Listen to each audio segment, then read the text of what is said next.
tao mà đó đây đấy ngày nít xong bẹt mua thế sọ về nhảy nhảy về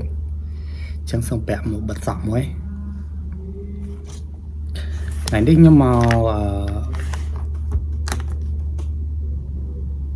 dây cái lưỡi lấyในการไปยืนถือปองประหยัดจำนวนไปยืนถือ export และ import วิมีจำนวนคลายังถือแต่เพียงตอดเวียยังถือแต่เป็นปัจจัยเวียก็มามีการเข้าออกเลยออกกะต่างกันหรือใครๆเนี่ยไปยังถือเอกสารจีเวียงก็มามีการเข้าออกเลยออกกะที่มวยแต่เลือกใน export กระตาได้ export ไอคอហើយអស់លុយអកមួយចំនួនទៅផ្ទៀងផ្ទាត់ទៅលើ How Airbnb និង Master កន្លែងហ្នឹងត្រូវពិនិត្យម្ដងហើយម្ដងទៀតយើងត្រូវពិនិត្យទៅលើលេខទូលេខសៀលចំនួនកតង់ចំនួនគីឡូនិងចំនួន CVM description ហើយនឹង data issue ហ្នឹងយើងត្រូវពិនិត្យវាម្ដងហើយម្ដងទៀតចឹងទៅជៀសវាងកុំឲ្យវាខុសនឹងអស់លុយអកចំណុចដែលអស់លុយច្រើនជាងគេគឺ destination ហ្នឹងឧទាហរណ៍ខាងចាក់គេបុកទៅជប៉ុនវាមាន port ច្រើនវាមាន Nagoya វាមាន Osaka វាមាន Kobe មាន Tokyo មាន Yokohama អញ្ចឹងទៅយើងភ្លេចមើលចំណុចហ្នឹងយើង bill យើងតោះយកមក copy pass យើង copy ភ្លេចកែ destination ហ្នឹងពេលយើង submit bill ទៅខុសជាមួយ master គឺឯកសារគេនៅអត់បាននេះគឺយើងកាយខុសឬក៏កប៉ាល់អីវ៉ាន់គេទៅ Nagoya យើងដាក់ទៅ Kobe អញ្ចឹង destination ខុសអាហ្នឹងអស់លើឱកាសច្រើនណាអាកាយ destination ហ្នឹងត្រូវពិនិត្យឲ្យច្បាស់เป็นปัจจัย export ដូចជាមានតែកន្លែងហ្នឹងទេពេលយើងកាន់ export អត់មានចំណុចដែរត្រូវពិនិត្យម្ដងហើយម្ដងទៀតជាវាកុំឲ្យអស់លើឱកាសគឺ destination ហ្នឹងឯងដូចច្រើននឹងចំនួនគីឡូចំនួនកតង់អីហ្នឹងតែប៉ុណ្ណឹងវាអត់មានអីធំដុំទេប៉ុន្តែអាហ្នឹងយើងត្រូវបន្តឲ្យម្ដងហើយម្ដងទៀតជិះវាការខុសហើយមកដល់ចំណុចផ្នែក import ចំណុចដែលត្រូវប្រុងប្រយ័ត្នវាមានច្រើនជាង export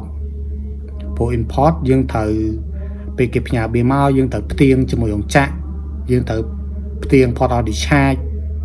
ឲ្យបានត្រឹមត្រូវនៅពេលយើងធ្វើ invoice យើងត្រូវសួរទៅអង្គចាក់ឲ្យគាត់អង្គចាក់នឹង confirm តើ invoice នឹងត្រូវឬខុសចំនួនទឹកលុយមុខតំណែងអីហ្នឹងត្រូវអត់យើងត្រូវ confirm ឲ្យគាត់ព្រោះជាយើងការកាត់ stock ខុសឬមុខតំណែងខុសពីក្នុង CDC អញ្ចឹងសូមឲ្យគាត់ផ្ញើ CDC មកបើសិនជាខាងចាក់ឲ្យយើងធ្វើ invoice ឲ្យ packing list ឲ្យគាត់ជាទូទៅភាគច្រើន invoice packing list ខាងចាក់គេអ្នកធ្វើយើងឯងយើងជា provider យើងចាំតែយកផុសគាត់មកយើងធ្វើឯកសារវាយចូលឯកសារយើង submit road permit ហ្នឹងទៅកោយឯងចឹងយើងពិនិត្យវាទៅទី2យើងត្រូវ submit ឯកសារ final house bill ទៅឲ្យកប៉ាល់ឲ្យតាន់ពេលមុន arrival ចឹងទៅចឹងគេទីខាងកប៉ាល់គេទីsubmit រៀ consign នេះយើងទៅ submit ទៅយើងទៅផ្ទៀងអា bill ហ្នឹង confirm ពីខាងចាក់ផ្ទៀងឲ្យត្រូវចំនួនគីឡូលេខ bill លេខអី date of issue អីឲ្យត្រឹមត្រូវអាហ្នឹងយើង submit ទៅគឺអត់មានការខុសអត់មានការឆាច amend អីទេព្រោះ import តខុស amend អីឆាចអស់ច្រើនណាអញ្ចឹងពេលយើង apply permit ទៅយើងត្រូវពិនិត្យលេខពិនិត្យថ្ងៃខែលេខ bill លេខ invoice លេខ packing list ចំនួនកតង់ទឹកលុយពិនិត្យជាមួយ master list CDC ហើយយើង double check ម្ដងហើយម្ដងទៀតទៅជៀសវាងកុំឲ្យមានការខុសតែប៉ុណ្ណឹង export វាមាន by air by sea by land ហ្នឹង by truck ហ្នឹងយើងពិនិត្យដូចតែ export ធម្មតាដែរដែលយើងពិនិត្យចំនួនកតង់គីឡូអីចឹងទៅវាតែប៉ុណ្ណឹងអាហ្នឹងខ្ញុំតន់បច្ចៈបន្ថែមកុំឲ្យ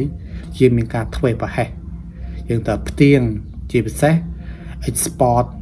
ហ្នឹងគឺគេថា style copy ផាសព្រោះយើង copy ពីខាងគេមកយើងផាសចូល house bia យើងអញ្ចឹងយើងជៀសវាងការ copy ខុសឬក៏ copy ច្រឡំយើងត្រូវផ្ទៀងម្ដងហើយម្ដងទៀត copy ត្រូវអញ្ចឹងវីដេអូយើងមានតែប៉ុណ្ណឹងសូមអរគុណ